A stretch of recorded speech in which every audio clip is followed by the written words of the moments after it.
Bueno, estoy muy contento de verla llegar al sistema. Tenía rato que no la saludaba y me da mucho gusto platicar en esta oportunidad nocturna y sin censura a la diputada federal de Morena por el estado de Baja California, Julieta Ramírez, quien ha metido tremendos raspones en los últimos días ahí en la permanente en el Senado de la República, esta oposición desesperada, moralmente derrotada, en ocasiones hasta tonta, pero bueno, déjenme saludarla con mucho gusto. Julieta, buenas noches, ¿cómo te va, diputada?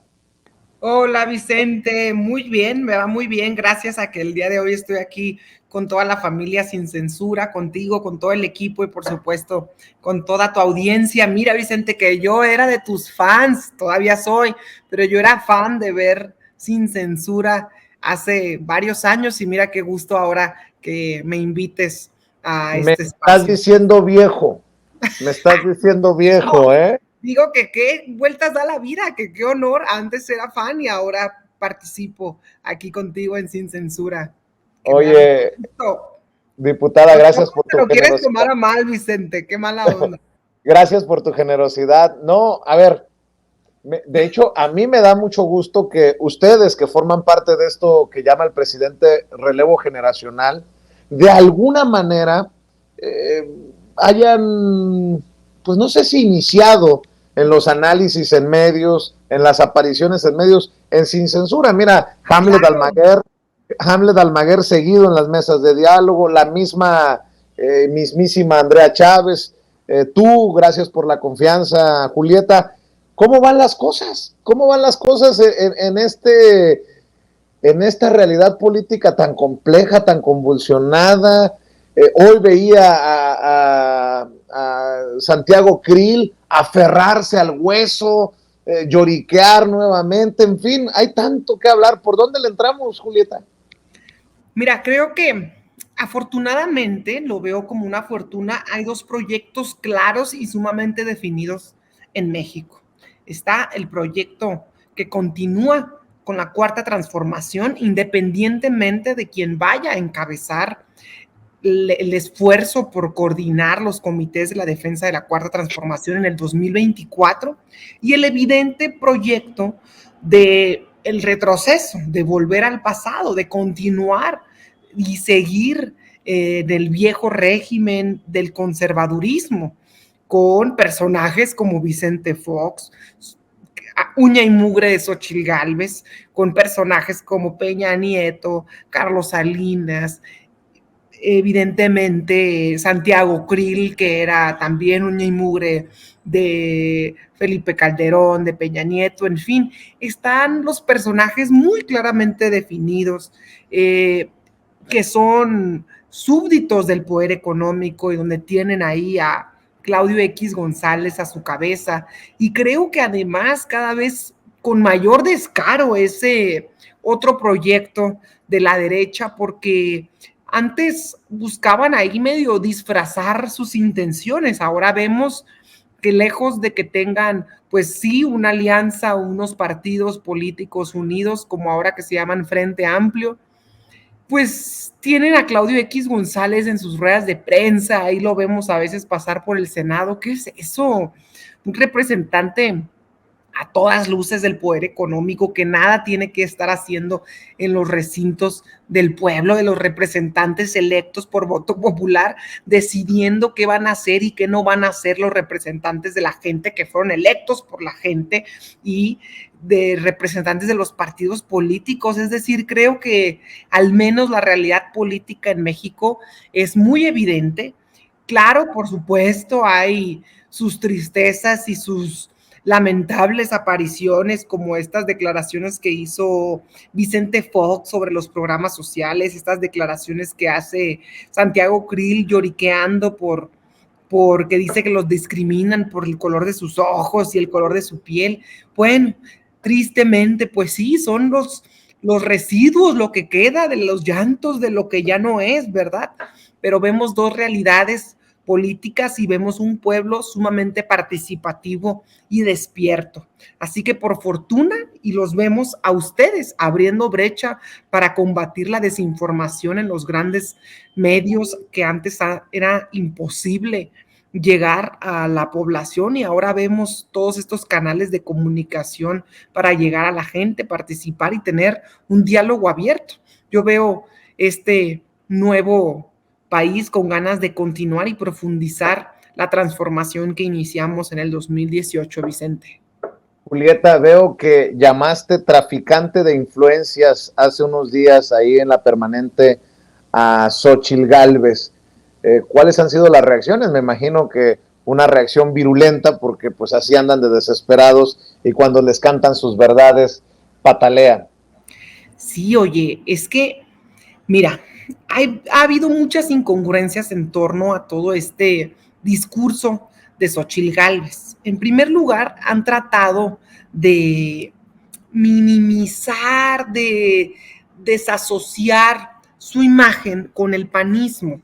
A ver, en un día se levanta, dice también Santiago Krill que es de izquierda, se venden como esta modernidad izquierdosa, indigenista, quién sabe qué cosa, eh, eh, de, totalmente carente de una ideología seria, pero intentando ser wannabe AMLO, una cosa así, pero moderna, vestida de huipil. Y lo que nosotros queremos ser muy claros en estos posicionamientos es, número uno, si huele a pan, si sabe a pan, si luce como pan y está en la canasta y en el rancho del pan, evidentemente es panista y evidentemente es de derecha. Si se junta con los del PAN, es panista. Si ataca a la 4T como una prianista, es prianista. Y si además se ha dedicado a hacer política al viejo estilo del PRIAN, pues es del PRIAN. Y con esto nos referimos a la clásica corrupción y al clásico enriquecimiento ilícito. ¿Y qué fue lo que hizo Xóchitl Gálvez? Número uno, ha traficado influencias a través de la sorpresiva y exitosa trayectoria de sus negocios, porque tiene a su vez dos cachuchas. Tiene la cachucha de senadora de la República y tiene esta otra cachucha en donde pues también tiene que generar contratos para sus negocios para poder vivir. Entonces yo me imagino que una parte de su día va al Senado, se viste de botarga y hace el show, y la otra parte del día pues se la dedica a estar visitando las oficinas de gobierno para conseguir contratos y tener dinerito para sus negocios y continuar dándose su vida. Y eso es un delito, Vicente. Si Claro. tienes una representación pública, no puedes tener negocios con el recurso de este país, con el recurso de los impuestos. Nadie, ningún servidor público debe tener contratos con empresas que son suyas.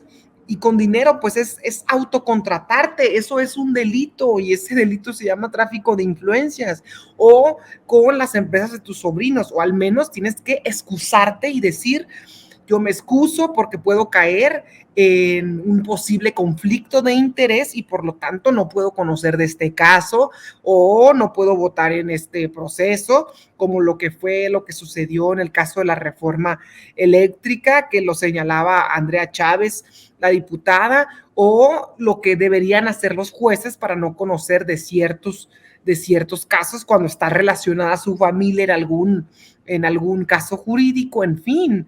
Y justo ahí, Vicente, es donde vemos todas las contradicciones, porque se dice defensora del INAI, del Instituto Nacional de Acceso a la Información, y están dale y dale con los comisionados del INAI, pero toda la urgencia es que tenía o tiene contratos con ese organismo autónomo.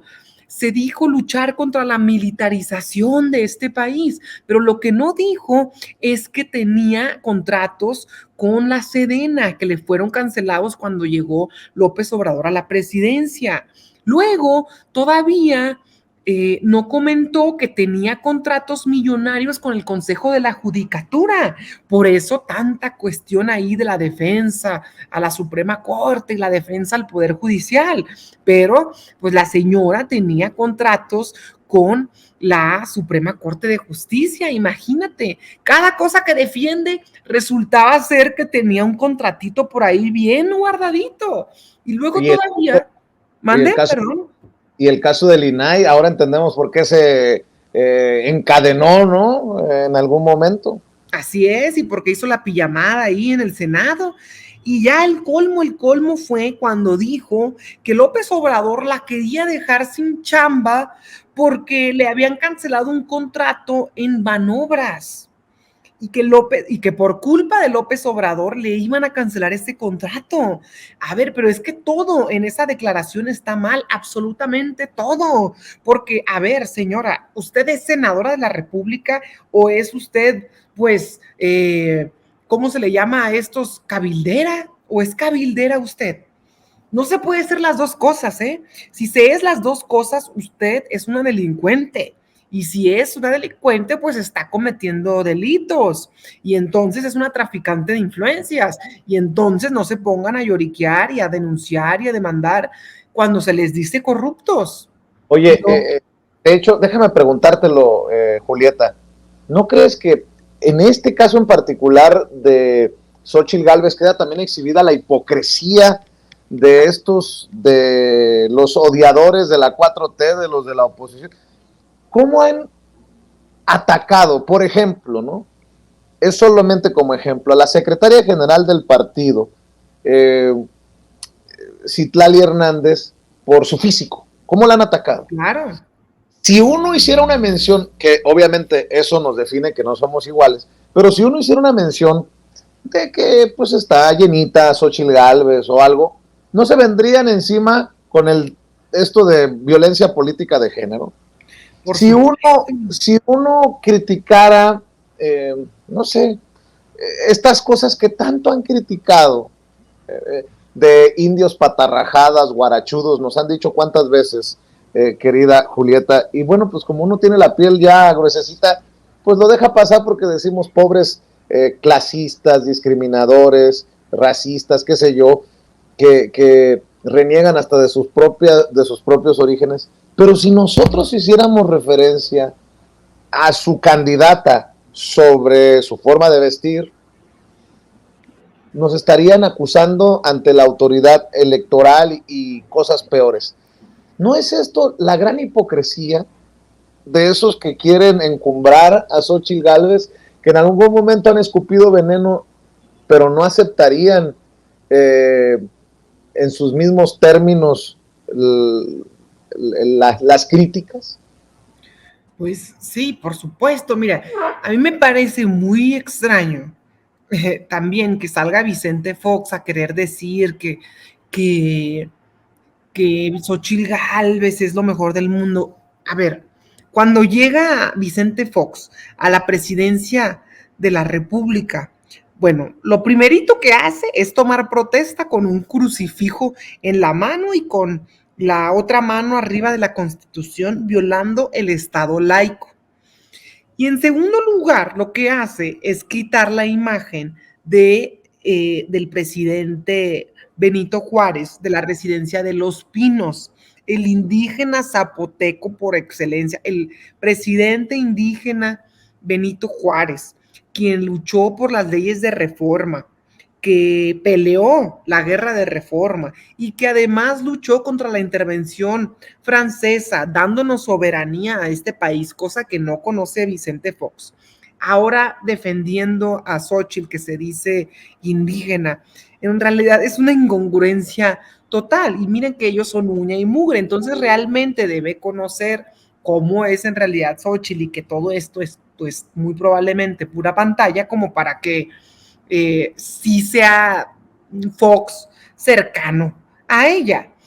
Y como bien dice, se la han pasado criticando, por ejemplo, a López Obrador, que si trae limpios o sucios los zapatos, que si se que si el pantalón lo tiene de la suficiente buena marca, que si le queda lo suficientemente bien entallado, que si le queda muy grande, que si le queda muy chico, que si le queda muy ajustado, que si debería tener más, portar de manera más elegante, no sé qué saco, no sé qué ropa, es decir, una etiqueta de una manera que creo que ni tú ni yo comprenderemos, pero no sea Xóchitl Gálvez, es decir, un personaje emanado de ellos mismos, un personaje que, te digo, ahora sí como la indigenista progre, buena onda, hecha a la medida de la derecha, ahí sí, ¿no? Y es esto, pues claro, lo que bien comentas, la hipocresía de la derecha. Siempre y cuando tenga algo de, pues, pues de falso, de show, de medio, de entretenimiento, pero nada de realidad, Vicente, nada de seriedad. Yo no los veo en realidad apoyando las causas serias, nunca vimos a Xóchitl Gálvez diciendo alguna cuestión seria sobre las matanzas de Acteal, de Atenco, de las múltiples represiones que hubo a los grupos y a las mujeres de origen indígena. Eso no lo vimos. Ahora que Fox hizo estos lamentables y muy serios comentarios en Latinos, que fueron criticados hasta por miembros del propio PAN, no vimos a Xóchitl decir una sola palabra. Hubo miembros del PAN que se deslindaron de Vicente Fox por estos comentarios que hizo, donde dijo que regresaran por favor las pensiones a expresidentes y que los programas sociales tenían que acabarse.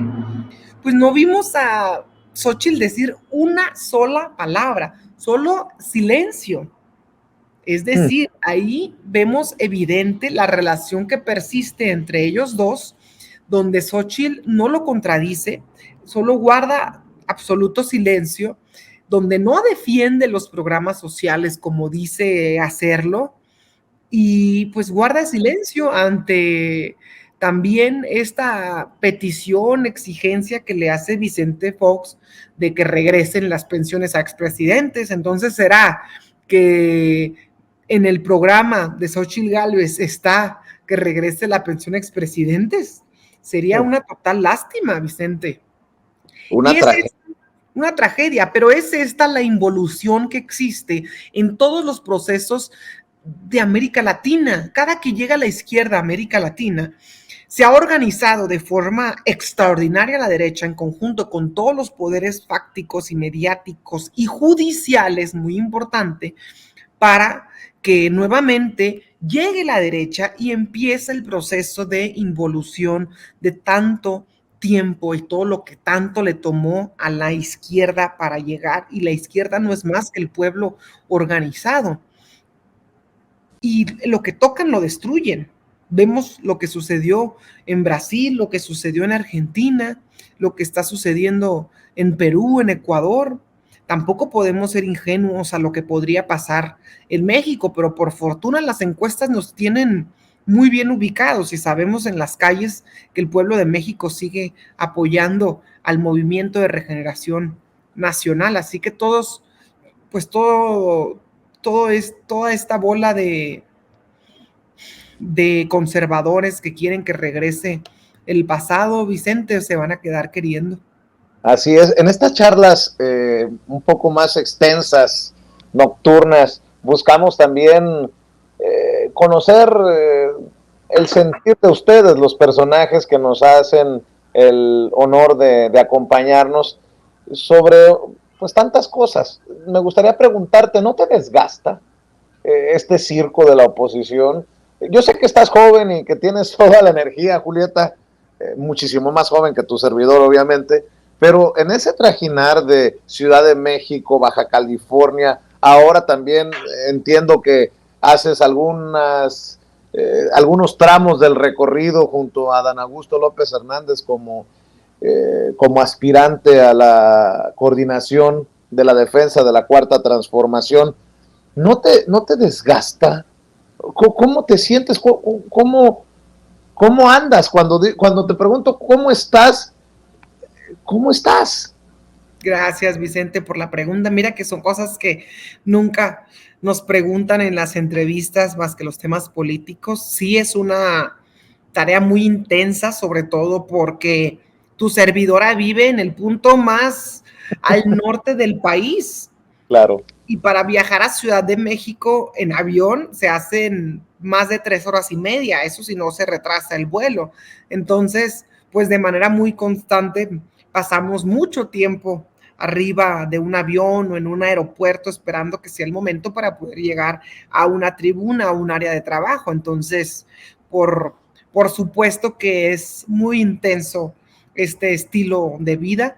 Sin embargo, también sabemos que es un reto que asumimos desde el momento que decidimos participar y que ahora no hay manera de dar un paso para atrás en esta lucha y que te soy honesta, Vicente, si yo un día me canso porque soy un ser humano y también hay días en que uno no duerme bien y despiertas un poco más desvelado, pero yo despierto y veo que el presidente de la República está levantado desde las 6 de la mañana, ahí es cuando digo, ¿con qué derecho puedo decir yo, ay, qué cansada estoy si veo al presidente de la República que lleva una vida de lucha y sigue luchando y sigue enfrentándolos y sigue trabajando? Para mí no hay mayor motivación diaria que ver al gran ejemplo y al gran referente que tenemos, que sigue siendo el presidente Andrés Manuel López Obrador, todos los días trabajando y luchando. De verdad, es un hombre incansable y te lo digo de corazón. Y sí me gustaría, por supuesto, tener más posibilidades de trabajar en armonía con la oposición, porque este país necesita muchas leyes. A ver, no me digas que no era necesaria una reforma eléctrica para rescatar a Pemex y para rescatar a CFE, por ejemplo. No me digas que no era necesario acabar con todo este sistema de abuso y de descontrol en las instituciones, sobre todo de energía en nuestro país, el huachicol, sobre todo este sistema de autoabasto que existía, que no era autoabasto, era pues autonegocio que existía de parte de las empresas que conocimos que lo ejecutaban, un sistema perpetuado y creado por el viejo régimen para satisfacer a sus empresas, pues a sus amigos. Ellos a veces también lo reconocían en lo corto, pero sus partidos políticos no los dejaban apoyar este tipo de iniciativas. Era prácticamente por consigna. Y la verdad, Vicente, es que los empresarios no los dicen. A ver, un empresario que quiera incursionar de manera digna y honesta en cualquier rama, cuando sabe que hay tanta corrupción, pues se desilusiona. Si tú o yo el día de mañana queremos emprender en algún medio, en el que sea, en el sector que sea energético, automotriz, el que te imagines, y de pronto te enfrentas a un sistema podrido, en donde necesitas por todas partes, necesitas tener conectes, amiguitos, ofrecer lana, moches por aquí, por allá, pues te desilusionas y en donde sea encuentras trampas, pues dices, pues ¿cuál competencia? ¿Cuál competitividad? ¿Cuál mejora del sector? ¿Cuál proyecto para el país? Ujú. Sí, en todos los sectores. Pues no me digas que no era necesario ponerle orden. Pues claro que sí.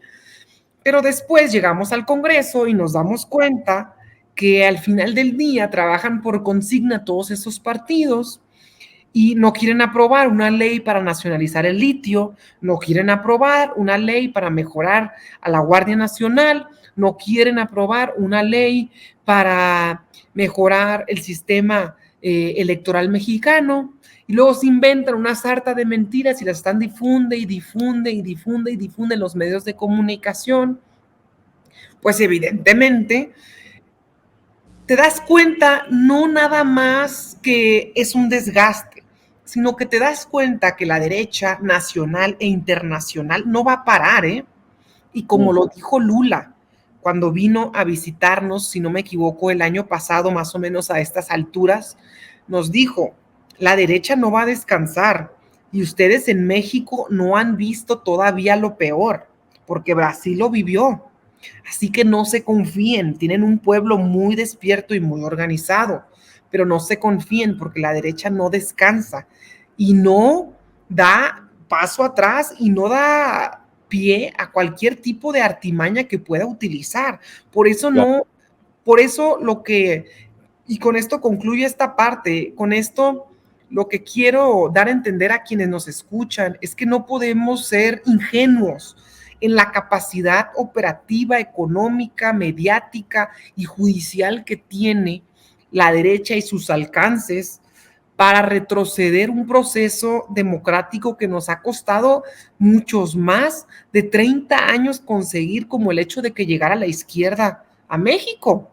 Porque yo recuerdo cuando de muy pequeña le decía a mi padre, oye, mira en América Latina cómo ha llegado la izquierda en otros tiempos. ¿Cuántas veces ha llegado ya la izquierda, menos en México? Y me decía, es que la izquierda ya ha llegado a México, nada más que no han permitido que la dejen llegar, como lo fue en el 88 y como lo fue en el 2006.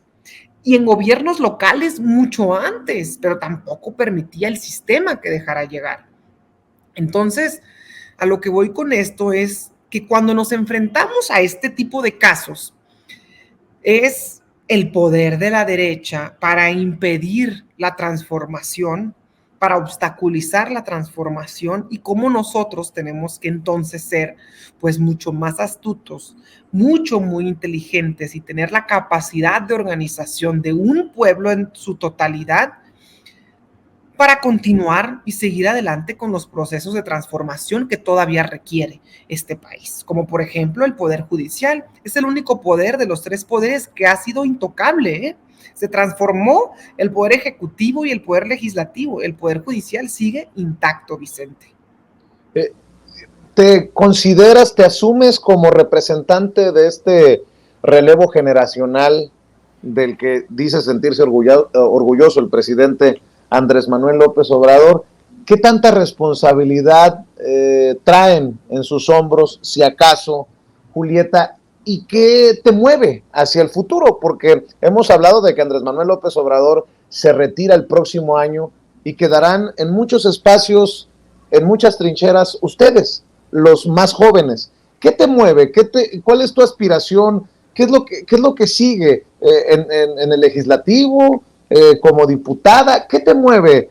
Y te lo pregunto así, Julieta, ¿también te sientes con esta responsabilidad histórica como parte del relevo generacional?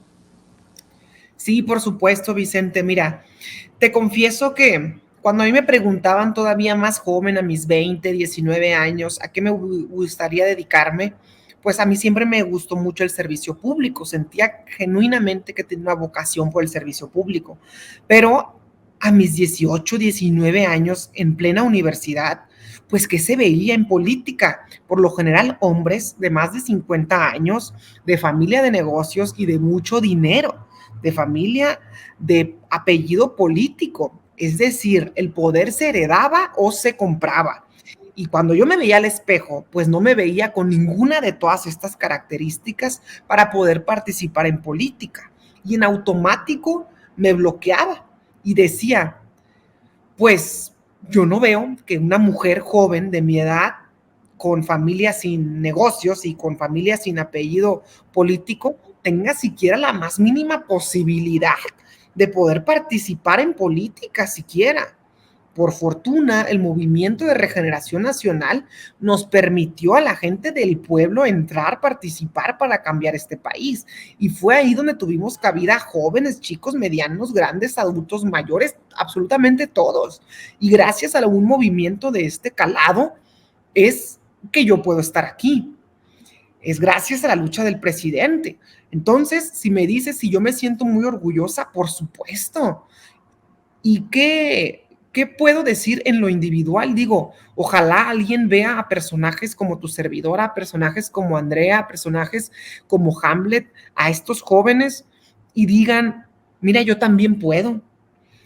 Y que ningún joven tenga algo inalcanzable en su vida nunca más, como lo tuvimos nosotros de más pequeños, y luego todavía los antes de nosotros, que fueron asesinados, que fueron perseguidos, que fueron desaparecidos, y que todavía los hay, pero por un sistema político como lo fue en el viejo régimen. Ahora bien, nosotros como generación, esta generación que tu servidora representa, pues somos una generación heredera del neoliberalismo. Heredamos la deuda pública a toda costa, heredamos pues las crisis económicas, heredamos pues también una generación que no tiene para comprarse una casa, una generación que todo lo debe.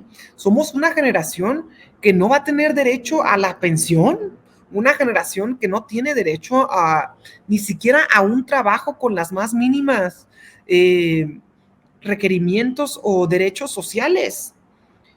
Todo producto de un sistema neoliberal que nos despojó de nuestros derechos sociales y que nos hizo creer que como individuos solos y únicos íbamos a prosperar cada quien en lo individual. Y con esto, ¿qué te quiero decir? Que somos también entonces los responsables de darle una vuelta a la moneda y crear ahora una sociedad mucho más justa, una sociedad que piense en lo colectivo, una sociedad que se olvide de este modelo consumista, neoliberal, de este modelo simplista de entretenimiento simplemente comercial, y en que por contrario pueda construir una sociedad equitativa, una sociedad sin tanta desigualdad, Vicente, como la que nosotros recibimos, una sociedad más unida, primeramente en nuestra región, en América Latina, una América Latina que se la crea, y no una América Latina como como lo fue todo el siglo pasado, patio de guerras, de intervenciones y de crisis económicas. Y vamos a ser los responsables de darle un giro a esto, de acabar con la guerra, de acabar con esta semilla tan triste y tan desoladora de la guerra interna que impregnó el modelo neoliberal con una profunda corrupción y que dejó a millones de jóvenes sin oportunidades al grado de ser gatilleros del crimen organizado. Esa va a ser la verdadera responsabilidad de nuestra generación y no es una responsabilidad para menos. Y encima con los nuevos retos que ya se vislumbran, que se están avecinando, como todos los temas y problemáticas de salud mental y de los retos en materia de tecnología que seguramente tenemos que afrontar en un futuro. Hablas de guerra interna, yo sé que te referías a otra cosa, pero déjame hablar del proceso interno de Morena, PT, Verde, rumbo al 6 de septiembre que se definirá al coordinador o la coordinadora de la defensa de la cuarta transformación. ¿Cómo ves? ¿Cómo ves los jaloneos? ¿Cómo ves esta andanada de encuestas? ¿Cómo ves los pleitos incluso en redes? ¿Cómo ves este proceso? Me imagino que a ti también te han caído encima por haber definido, ¿no? Tu apoyo, en tu caso, a Dan Augusto López Hernández, exsecretario de Gobernación, a pesar de que pues, ha habido otros personajes políticos que han ofrecido o comprometido su apoyo a otra corcholata o a otro aspirante, pues. ¿Cómo ves el proceso interno rumbo al 6 de septiembre? Mira, creo que ya estamos justo a la mitad. Termina ya a finales del mes de agosto. Pareciera que ya lleva una vida el proceso interno, la verdad. Ya vemos delegados políticos sumamente definidos en cuanto a su personalidad. Creo que es un buen momento para que poco a poco esto ya vaya llegando a su fin, porque ya hemos visto con claridad cómo es cada uno de los aspirantes a coordinar los comités, hemos visto su crecimiento natural, sus virtudes que cada vez se van definiendo con mayor claridad. Y creo además que el proceso interno estuvo bien diseñado en cuanto a la reserva, en que no se estuvieran viendo muy entrometida la participación de los gobernadores, de los presidentes municipales, es decir, todo aquel representante del poder ejecutivo, lo cual creo que es muy sano para la democracia en el país que se ponga el ejemplo, que el poder ejecutivo no se entrometa en esta parte. Y bueno, por fortuna ya estamos llegando a la mitad y faltará ahora ya la última parte, que es la más importante, que la gente finalmente haga suyo el proceso y que decida. Si tú me preguntas, a mí además me enorgullece que a final del día la oposición, después de que tantos años lleva criticando, pero años, Vicente, lleva años criticando el proceso interno de Morena, en donde la gente es la que decide a través de una consulta, una encuesta, quién va a ser su candidato o candidata, quién va a ser su delegado o delegada, quién va a ser su coordinador o coordinadora, pues hayan copiado de forma barata y chafa el mismo proceso. Mira que terminaron dando la razón, nada más que sin separarse de los cargos, porque ninguno de los aspirantes ha decidido aún separarse del cargo y todos siguen ahí utilizando los recursos públicos del cargo que continúan desempeñando. Y desde aquí seguimos haciendo un llamado a Santiago Krill, a Xochitl Gálvez, a que se separen del cargo, como tanto estuvieron insistiendo en que los de Morena se separaran. Bueno, a que cumplan con su palabra y lo hagan. Pues que la gente finalmente decida quién quiere que sea, porque sobre todo respeta y responde al origen del movimiento, que es el pueblo quien se organiza y es el pueblo quien decide. Entonces, pues estamos ya en la recta final. Creo que con sinceridad te digo, habrán muchos que ya quieren que termine este proceso, porque sin duda es una carrera larga, 70 días se dice fácil, pero son muchísimos días para recorrido por parte de los coordinadores que aspiran a ser coordinadores, por parte de sus equipos de trabajo, por parte de la gente también que esté enterada, los medios de comunicación dándole seguimiento a todo esto. Y claro, pues nosotras y nosotros estamos pues seguimos muy ilusionados, muy atentos de los trabajos de los delegados que están visitando cada uno de los estados. Y por supuesto, esto contribuye muchísimo a conocer a cada uno de los perfiles, cómo piensan, cómo actúan, quiénes son cada uno de ellos, cuándo se había visto que un aspirante, porque eventualmente aspiran a coordinar los esfuerzos para el 2024, cuando se había visto que le preguntaran a la gente y primero se fueran a entrevistar con las personas y que cada quien los pudiera recibir en sus propios municipios antes de que fueran candidatos, Vicente.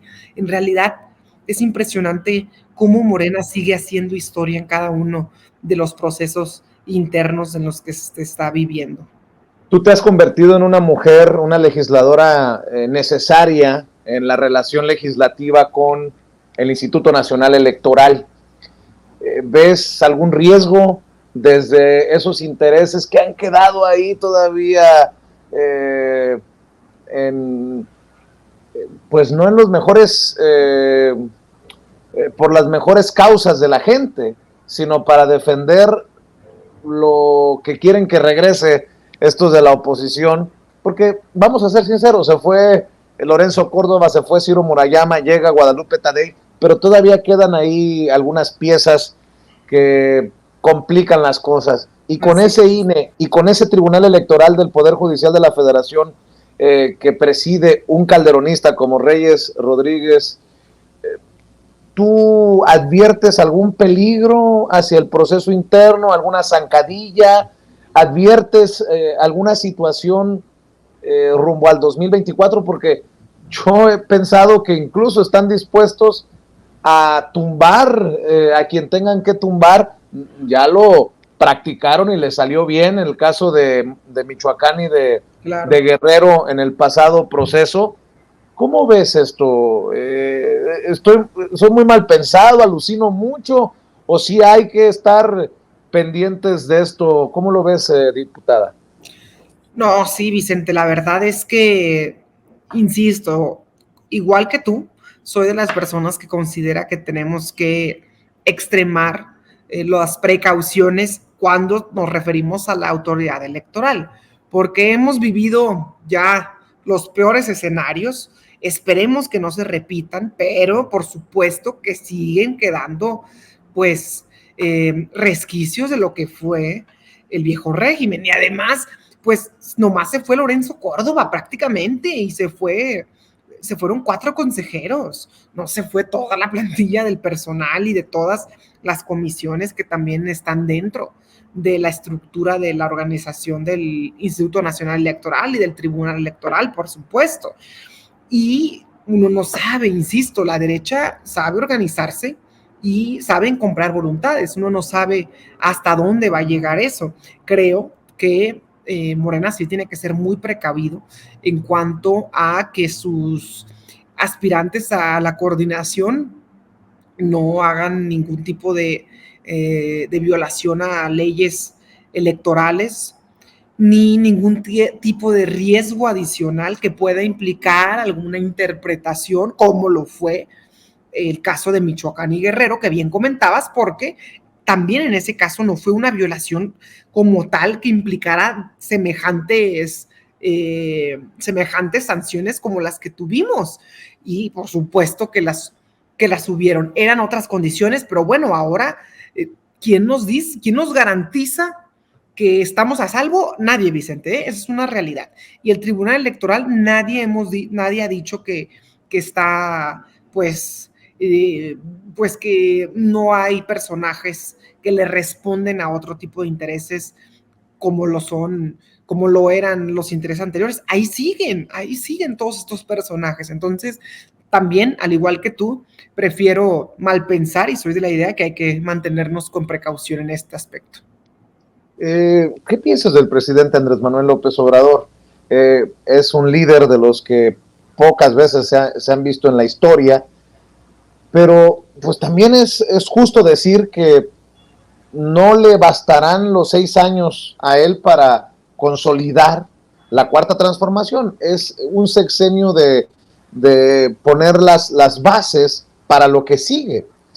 Y el presidente ya ha dicho que se va a se va a retirar de la política. ¿Qué piensas de lo que va de este gobierno encabezado por el presidente Andrés Manuel López Obrador? ¿Y cuál es tu evaluación, tu balance de este personaje histórico que un año de que deje la presidencia sigue contando con el 70% de aprobación y tiene un respaldo que cuando llama al pueblo al Zócalo lo llena y lo sigue llenando? Dame tu opinión, diputada. Pues mi opinión es que todo lo que los conservadores decían que no se podía hacer en este país, AMLO lo logró. Dijeron que no se podía, que era imposible prácticamente conseguir que fuera posible una pensión universal para adultos mayores, ahí la tienen. Y el próximo año aumenta a 6,000 pesos bimensuales. Dijeron que no se podía una pensión universal para personas con discapacidad, ahí la tienen. Dijeron que era imposible que en una emergencia nacional como lo fue la pandemia no se contratara deuda, ahí lo tienen. Dijeron que era imposible un aeropuerto, ahí está. Que era imposible reintegrar el sur de México y crear proyectos del calado del Tren Maya, ahí está avanzando. Imposible disminuir el IVA, se detiene también. Y todos estos proyectos de carácter nacional, imposible rescatar a Pemex, imposible rescatar CFE, imposible, crearon millones y miles de imposibles para nuestro país y a todos los mexicanos. Nos crearon una barrera mental en donde nos dijeron que era imposible cualquier cosa que pensáramos o que siquiera nos imagináramos crear. Y así crecimos esta generación, con puros imposibles. que era imposible crecer, que era imposible casi estudiar, que era imposible ir a la universidad, que era imposible ser exitosos. Y mira, se convirtió este sexenio en el sexenio de los posibles, del que sí se puede, dándole oportunidad y dando igualdad a la gente. Y eso va a ser ese es el legado eterno del presidente, que supo poder volver a poner a México ante los ojos del mundo, con soberanía, con patria, valorando al pueblo de México. Yo no había vuelto a ver a la gente tan sabedora de sí misma, tan creyente de lo que es, de lo que sabe, de lo que quiere, el orgullo de ser mexicano. Antes lo que se veía y lo que se decía de México era prácticamente malinchismo, idiosincrasia, vergüenza, y ahora vemos orgullo, honor y patria. Es una maravilla el refuerzo de honra a nivel nacional de lo que ahora es ser mexicano, y se lo debemos mucho al trabajo incansable que ha sido del presidente de volver a poner a México en los buenos ojos para el mundo y para nosotros mismos, y acompañado, por supuesto, de unas grandes obras de gobierno, y él como un líder social indiscutible, de esos que no veremos no sé en cuántos años más, pero que su legado perdurará, híjole, para siempre, Vicente. Creo que nadie aspira a llenar los zapatos de Andrés Manuel López Obrador, pero todos podremos aspirar a seguir su ejemplo. Y esperemos que la siguiente persona que encabece el esfuerzo del 2024 pueda honrar el ejemplo y a este movimiento tanto como lo hizo el presidente. Sigue siendo una maravilla que llegó a México, Andrés Manuel López Obrador.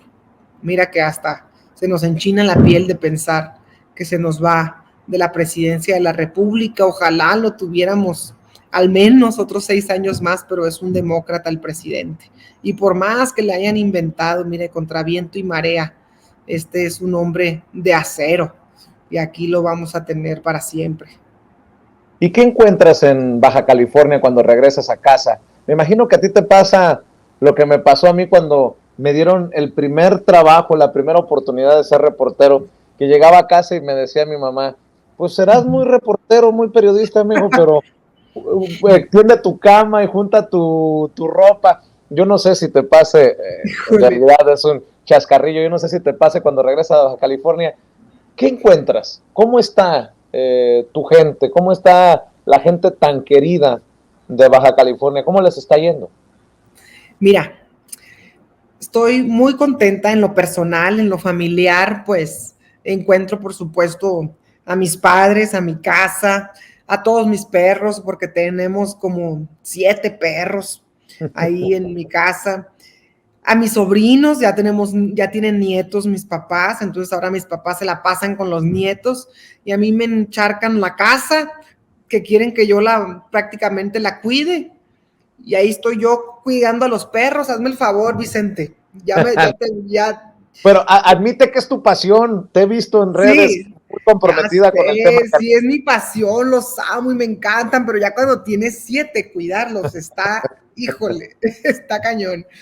Y mira, para mí lo más bonito es llegar, ver a mi equipo de trabajo, a todos los que estuvieron en campaña, brigadistas, capturistas, ver a todos los que la sudaron la gota gorda conmigo en Mexicali, porque sudar la gota gorda en Mexicali es otro rollo. Los invito a que hagan campaña en mayo, en julio, allá en verano, y ver a toda esta gente bonita que ahorita está trabajando también en el gobierno de Marina del Pilar, la primera mujer en gobernar el estado de Baja California.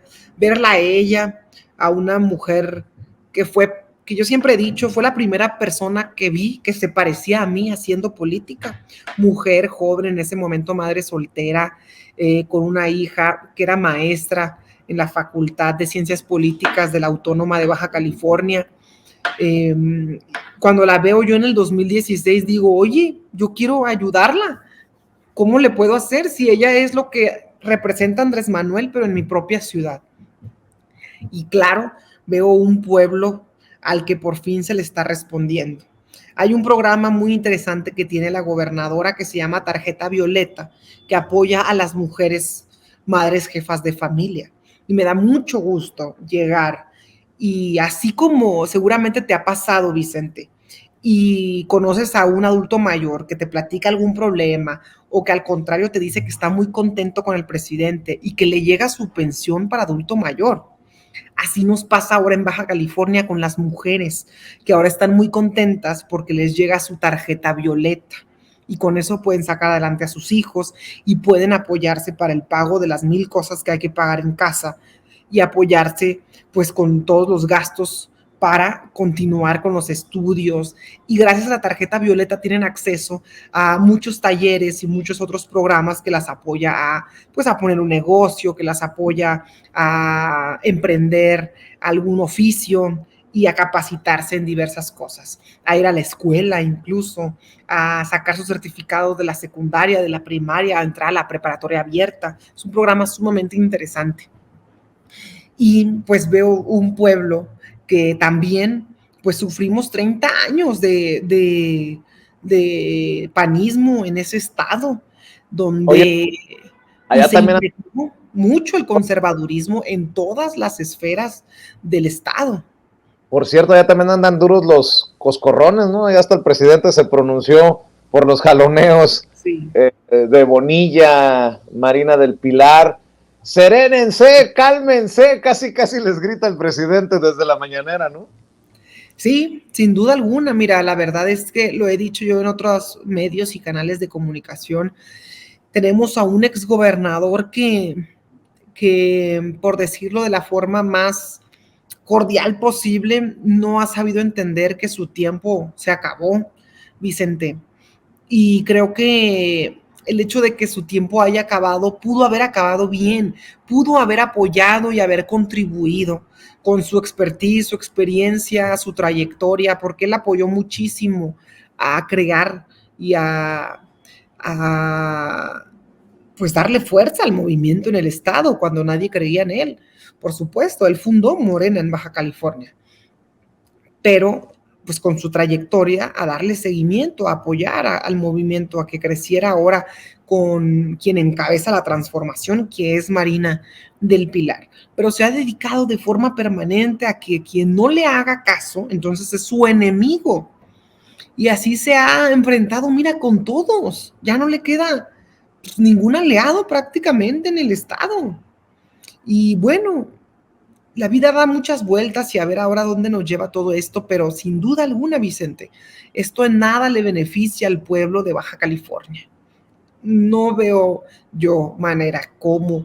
Y digo, a veces me pregunto, creo yo que si el exgobernador se levantara y se viera al espejo y dijera, a ver, todo este escándalo que he hecho beneficia de alguna forma a la gente, al pueblo de Baja California. No, ¿verdad? Entonces mejor me pongo a ayudar o me pongo a hacer algo para que, pues para que mejoren los proyectos en el estado, para que llegue más inversión, para que llegue más apoyo del gobierno, del gobierno federal, pero tampoco, ¿no? Entonces, el pleito pues no está beneficiando absolutamente a nadie y al contrario, pues creo yo que hace más difíciles las cosas para la gobernadora. Y creo que la gobernadora no se lo merece porque ha sido la más votada en la historia del estado. Es una primera mujer en gobernar el estado. Y bueno, tiene todo el respaldo de todos los actores políticos en Baja California. Creo que es importante que la respaldemos, que la arropemos y que también nosotros como actores políticos allá pues le pongamos un alto a quien no quiera contribuir a consolidar la transformación que tanto necesita también el estado. Hay mucho rezago todavía en el estado, hay muchos problemas todavía de falta de agua, sobre todo en Tijuana y en Ensenada, y en materia de pavimentación, infraestructura, drenaje, en fin. Entonces hay mucho trabajo por hacer como para estarnos desviando los que debemos ponernos a trabajar en estas cosas, Vicente. Así que, pues, nos necesitan la gente de Baja California y llegamos para transformar su entorno, no para dedicarnos a pleitos. Yo estoy de acuerdo contigo, Julieta. Ya estamos en la recta final de esta charla nocturna y censura. Estoy platicando con la diputada federal de Morena por Baja California, Julieta Ramírez. ¿Qué le hace falta a México? Entiendo que las cosas desde el 2018 empezaron a cambiar un poco antes, cuando el pueblo despierta y toma esta decisión de irse por la 4T. ¿Qué le hace falta? ¿En qué qué ha faltado? ¿O cuál es el reto que tú ves en este México en el que se avanza?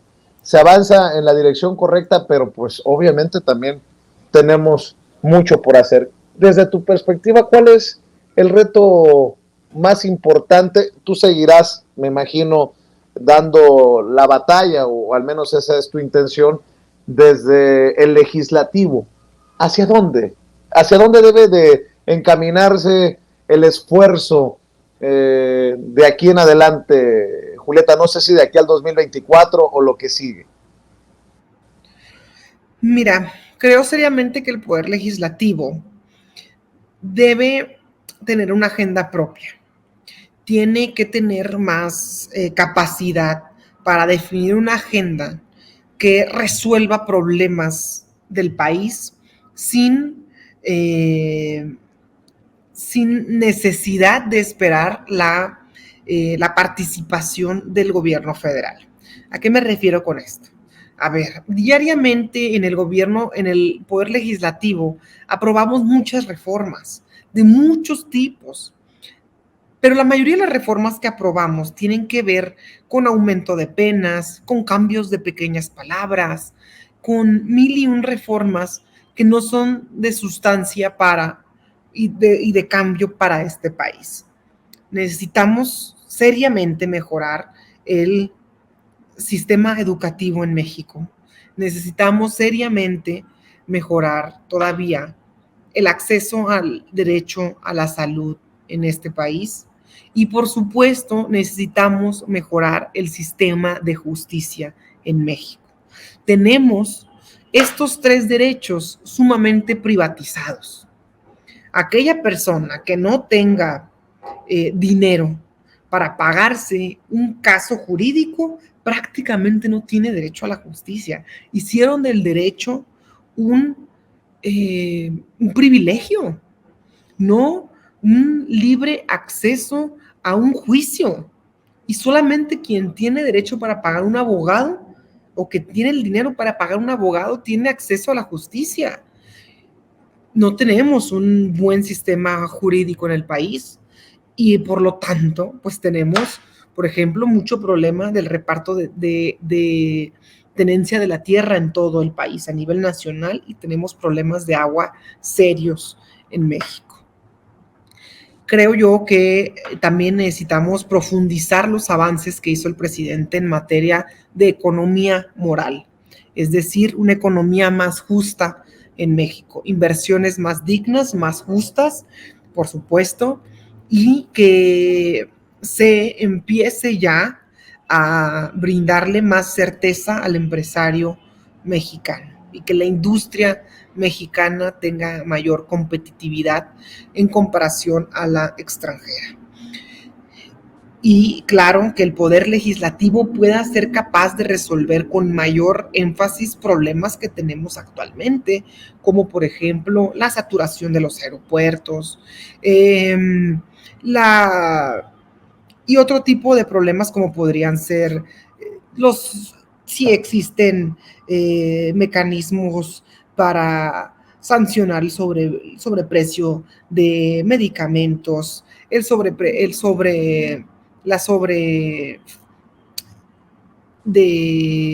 error de los médicos, La negligencia médica. la negligencia médica, errores en el sistema de salud.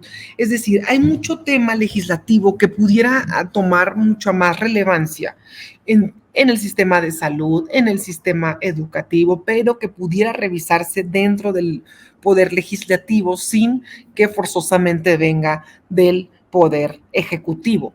Y no me refiero a esto con la sumisión y la oficialidad de partes que tanto dice la oposición. porque evidentemente el Poder Ejecutivo tendrá dentro de sí su competencia y rectoría dentro de las materias educativas y del sistema de salud, porque son ellos quienes encabezan la política de salud y económica y educativa, sino los abusos, las arbitrariedades y lo que se tiene que resolver por parte de las leyes, los tipos penales, los códigos penales y las negligencias que existen dentro de cada sector.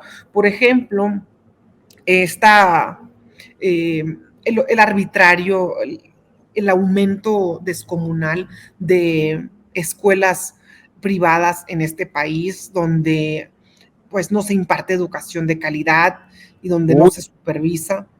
Ahí te encargo, ya que estás diciendo todas estas cosas, el tema de los hospitales privados, que parece que nadie les pone un límite a lo que cobran. Te lo digo porque yo fui a exponer el caso de mi padre a la mañanera, y no por el caso de mi padre, sino porque sé que hay muchas familias que han pasado por esto de que en las clínicas privadas, en los hospitales privados, lo que menos les importe es la vida o la salud, la integridad del paciente, sino cuánto van a sacar. Pero bueno, mi querida Julieta, ha sido muy revelador, muy sabroso platicar aquí en Sin Censura, y si me permites, pues ojalá que quede abierta la posibilidad de seguir dialogando cuando así te dé la agenda, porque siempre andas muy ocupada. ¿Por qué no cerramos, al menos en esta ocasión, invitando a esta audiencia diferente e inteligente de Sin Censura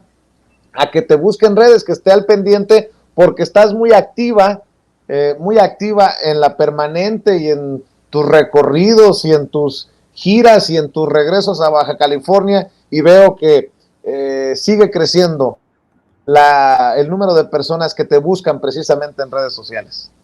Muchas gracias, Vicente, como siempre, por el espacio, por la apertura aquí en Sin Censura, esta familia que siempre nos abrió las puertas desde un principio. Todo nuestro cariño a Ceci, a todo el equipo, a ti, Vicente, por supuesto, a todos los de Sin Censura, una gran familia.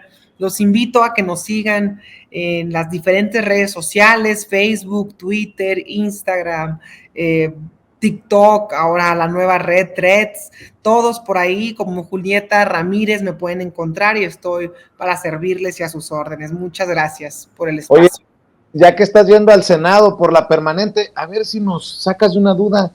¿Qué pasó con Lili Téllez? Todavía anda por las esquinas como muñeca de trapo, vieja, fea, llorando. Así se burlaba de mí, así se burlaba de mí cuando me tumbaron los lentes, porque decidieron Xochitl y no. Bueno, ahí te encargo si la ves. Por ya lo menos, no ha ido, solo una vez se ha parado, solo una. Tu paisano Vicente, le haces así. Muchas gracias. Sí, le voy a decir, te mando saludos, Vicente. Y no ha ido más que una vez, en todos estos 3 meses, una vez. Y se fue temprano, aparte. Ah, claro. Sí. Pero, mi querida Julieta, te mando un abrazote y espero que nos veamos pronto. Gracias, para saludarnos. Vicente, un abrazo de vuelta. La diputada federal de Morena por el estado de Baja California, Julieta Ramírez, hablando con nosotros sin censura.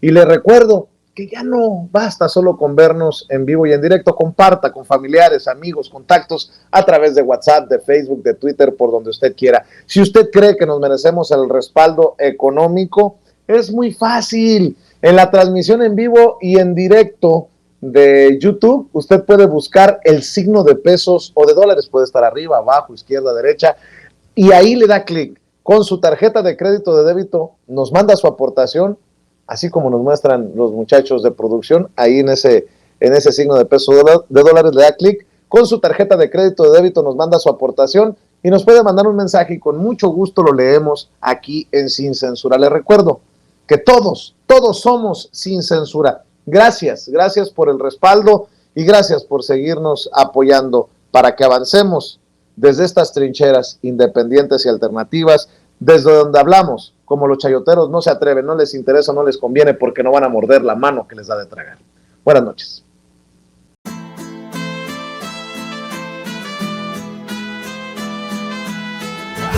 prensa que es luz y claridad en la noche oscura. Hay quien tiene remedio y hay medios sin cura. Hay una prensa que nutre la perfecta dictadura y le declaró una guerra abierta a la cultura. Hay otra prensa dispuesta a enfrentarse a esta locura, sincero, sin pero, sin miedo y sin censura.